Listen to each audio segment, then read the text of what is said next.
Bharat Ratna doctor Babasaheb Ambedkar यांच्या अंत्ययात्रेला आचार्य अत्रे यांनी केलेलं भाषण ऐकलं तर डोळ्यात नक्की पाणी येईल।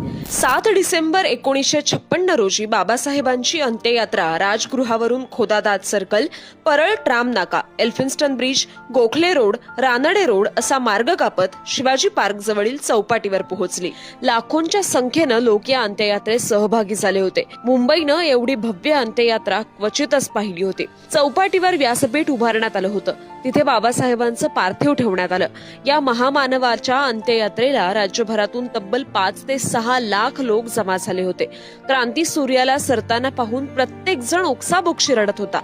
त्यावेळी सगळ्यांच्या भावना आचार्य अत्रे यांनी अतिशय सुंदर पद्धतीने व्यक्त केल्या। अत्रे म्हणाले, मराठी पत्रकार आणि लेखकांच्या वतीनं भारतातील एका महान विभूतीला श्रद्धांजली अर्पण करण्यासाठी मी उभा आहे। या महान नेत्याच्या मृत्यूनं मृत्यूचीच कीव वाटू लागलीय। मृत्यूला काय दुसरी माणसं दिसली नाहीत, मग त्याने इतिहास निर्माण करणाऱ्या या एका पर्वावरच का झडप घातली। महापुरुषांचं जीवन पाहू नये असं म्हणतात, पण त्यांचं मरण पाहण्याचं भाग्य आपल्याला लाभलं। आकाशातील देवांनाही हेवा वाटावा असं भाग्य त्यांना लाभलं। भारताला महापुरुषांची कमी कधीच पडली नाही, परंतु असा युगपुरुष शतकात तरी पुन्हा होणार नाही। झंझावातालाही मागे सारणारा, जन्मभर अन्यायाविरुद्ध बंड करणारा असा बंडखोर शूरवीर आज मृत्यूच्या चिरनिद्रेच्या मांडीवर